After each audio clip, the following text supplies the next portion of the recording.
आधा हिस्सा अर्ध सत्य।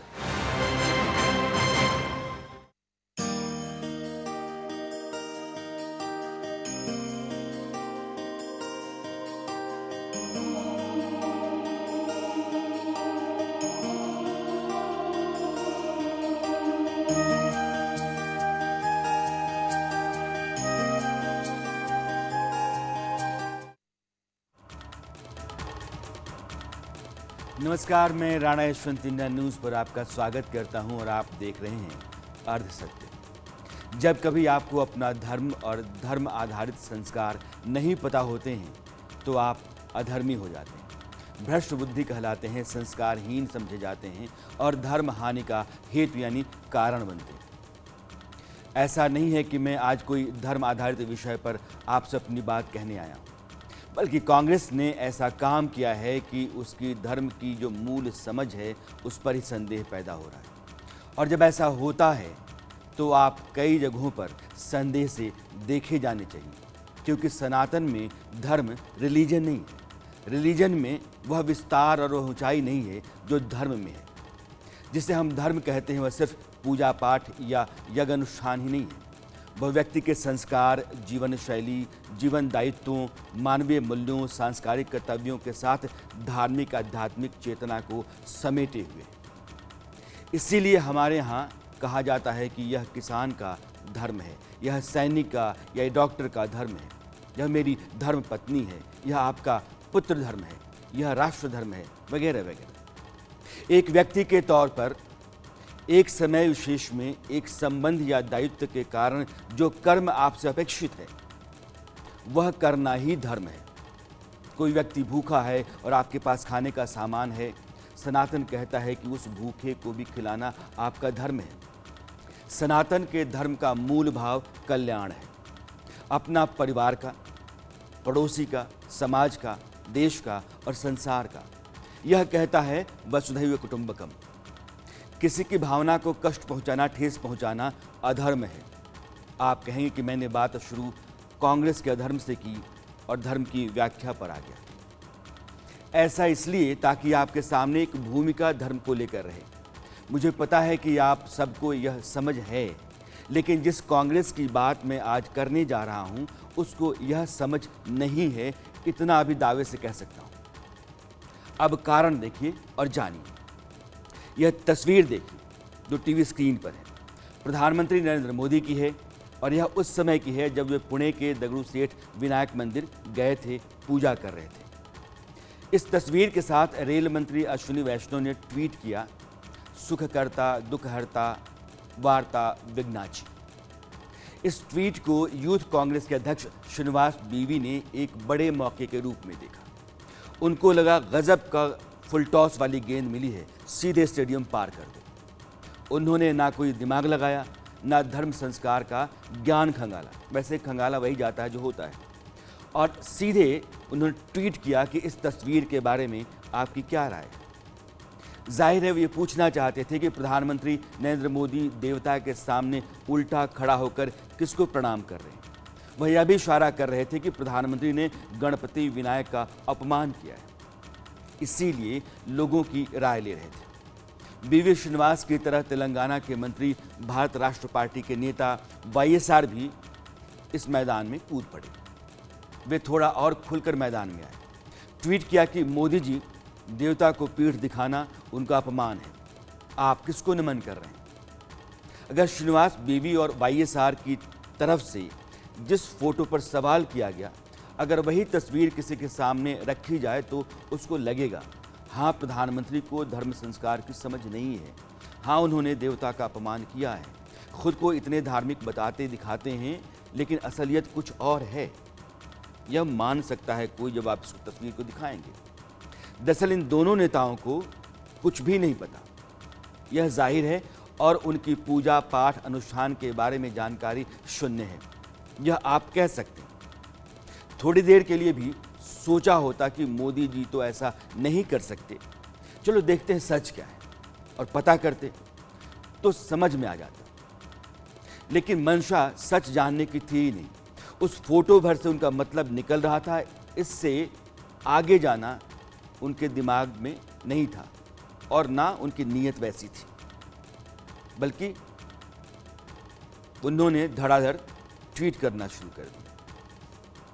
उन्हीं ट्वीट पर लोगों ने जवाब देना और कोसना शुरू कर दिया। प्रधानमंत्री नरेंद्र मोदी जब दगड़ू सेठ मंदिर में थे, उस समय वे प्रदक्षिणा कर रहे थे। जो तस्वीर अब आप देख रहे हैं, वीडियो है ये सामने आपकी। इस वीडियो के साथ प्रकाश नाम के एक सज्जन ने अपने ट्विटर हैंडल से ट्वीट किया कि कांग्रेस के लोगों को अब पीएम मोदी के परिक्रमा करने से भी दिक्कत है।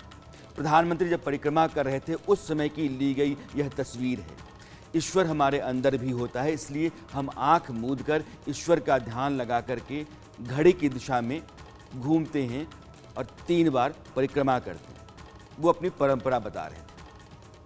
अंकित बुप्तानी नाम के एक सज्जन हैं, उन्होंने भी ट्वीट किया इसी वीडियो के साथ, और उन्होंने कहा कि कांग्रेस के लोग भारत की जड़ों और परंपरा से इतनी दूर चले गए हैं कि वे परिक्रमा की परंपरा को ही भूल गए हैं। अब इसके बाद लगातार ट्वीट चलते रहे और लोग कोसते रहे। अब आपके सामने वह तस्वीर भी है और वीडियो भी, दोनों देखिए आप। वीडियो प्रधानमंत्री दगड़ू सेठ मंदिर में जब परिक्रमा कर रहे थे, जिसको प्रदक्षिणा कहते हैं, उसी समय का साफ है। जब प्रधानमंत्री परिक्रमा कर रहे होंगे तब किसी ने तस्वीर ली होगी जब उनका मुंह देवता के पीछे हुआ होगा और कैमरे के सामने। अगर पता होता कि परिक्रमा क्या होती है और यह तस्वीर कब ली गई होगी तो श्रीनिवास बीवी और वाईएसआर जैसे नेताओं ने ऐसा अधर्म नहीं किया होता।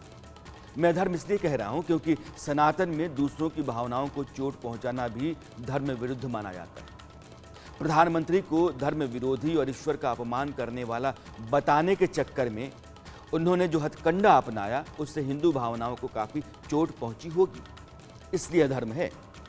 हैरत की बात यह है कि कांग्रेस की तरफ से इस पर कुछ भी नहीं कहा गया।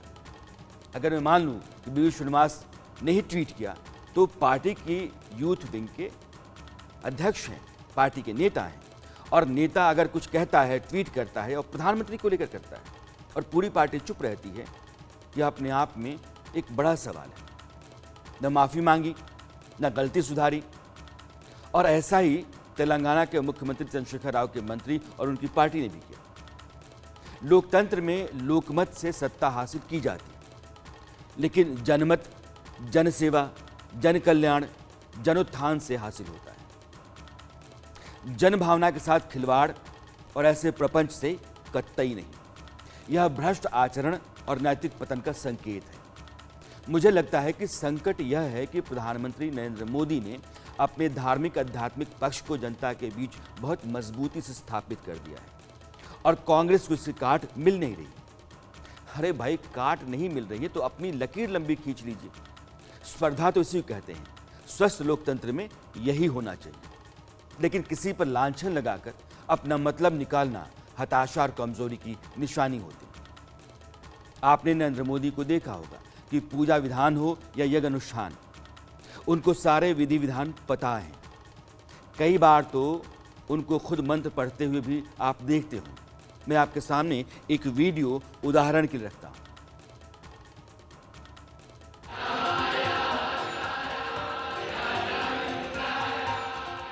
महाकाल महादेव, महाकाल महाप्रभु, महाकाल महारुद्र, महाकाल नमोस्तुते।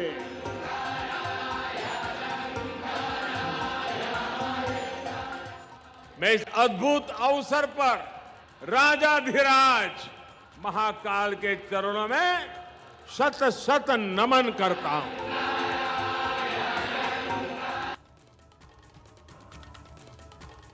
प्रधानमंत्री नरेंद्र मोदी की जिस तस्वीर को पोस्ट करके यूथ कांग्रेस अध्यक्ष बीवी श्रीनिवास और वाईएसआर ने काम बन गया वाली खुशी से फूले नहीं समा रहे होंगे, उस तस्वीर में जो परिक्रमा है उसके बारे में भी उनको पता नहीं होगा। परिक्रमा कैसे की जाती है, उसका मतलब क्या है, उसका धार्मिक आध्यात्मिक पक्ष क्या है, यह सब नहीं जाने बिना परिक्रमा सिद्ध होती नहीं है। वे तो यह भी नहीं पता कर सके कि ऐसी फोटो किस तरह की धार्मिक विधि या संस्कार में ली जा सकती है। मुझे पता है कि आप सभी दर्शकों को परिक्रमा का मतलब मालूम होगा।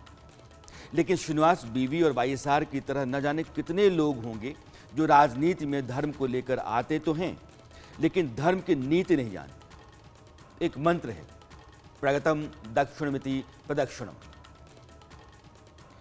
यानी अपने दक्षिण भाग की ओर से गति करना प्रदक्षिणा है। हम देवता की तरफ जब होते हैं तो दाएं भाग से हम चलना शुरू करते हैं, उसके चारों तरफ घूमते हैं, यानी कि देवता की तरफ आपका दायां हिस्सा होता है और उसको आप परिक्रमा कहते हैं। जैसे घड़ी चलती है, चारों तरफ घूमने की जगह अगर नहीं होती है तो मन में देवता का ध्यान करके हम दाएं से बाएं की तरफ चक्कर लगाते हैं। प्रधानमंत्री नरेंद्र मोदी यही कर रहे थे। सामने विनायक दगड़ू सेठ की मूर्ति थी और इसी दौरान किसी ने सामने से फोटो ली। जब मोदी घूमते हुए फोटो लेने वाले के सीधे में आ गए थे, देवता पीछे दिख रहे थे। इसी फोटो को हथियार बनाकर मोदी पर हमला करने की कोशिश की गई। मैं प्रधानमंत्री मोदी की खातिर यह बातें नहीं कह रहा, बल्कि सच को संदर्भ से काटकर साजिश करने की मानसिकता को आपके सामने रख रहा हूं। जो गलत है वह गलत है और सच आपको बताना हमारा काम है। अगर नरेंद्र मोदी कुछ मामलों में बेहतरीन हैं तो उनको स्वीकार करने में कोई दिक्कत भला क्यों होनी चाहिए। जैसे मैंने कहा कि सवाल करने वालों को परिक्रमा या प्रदक्षिणा के बारे में कुछ भी नहीं मालूम होगा, उसी तरह उन्हें यह भी नहीं पता होगा कि किस देवता की कितनी बार परिक्रमा करते हैं। जैसे जितनी आदि शक्ति हैं, चाहे वो दुर्गा हो, लक्ष्मी हो, सरस्वती हो या पार्वती, आदि शक्ति की एक बार परिक्रमा की जाती है। भगवान विष्णु के जितने भी अवतार हैं उनकी 4 बार परिक्रमा करने की परंपरा है। गणेश जी और हनुमान जी की 3 बार परिक्रमा करते हैं, विधान यही कहता है। और भगवान शिव की आधी परिक्रमा होती है। आधी कारण यह है कि अभिषेक की धारा को लांघना अशुभ माना जाता है। शिवलिंग के ऊपर जो अभिषेक की धारा गिर रही होती है, आप जब इधर जाते हैं, सामने से आप जाते हैं तो उसको लांघते हैं और यह अशुभ माना जाता है। इसलिए शिव की जो परिक्रमा है वो आधी की जाती है। नरेंद्र मोदी की परिक्रमा की फोटो को ट्वीट कर उन्हें गलत ठहराने की कोशिश करने वालों को और उनका किसी भी तरह से समर्थन करने वालों को ना धर्म का पता होगा, ना संस्कार का, ना परंपरा का और ना ही अध्यात्म का। इसीलिए मैंने कहा कि ऐसे लोग स्वयं अधार्मिक होते हैं।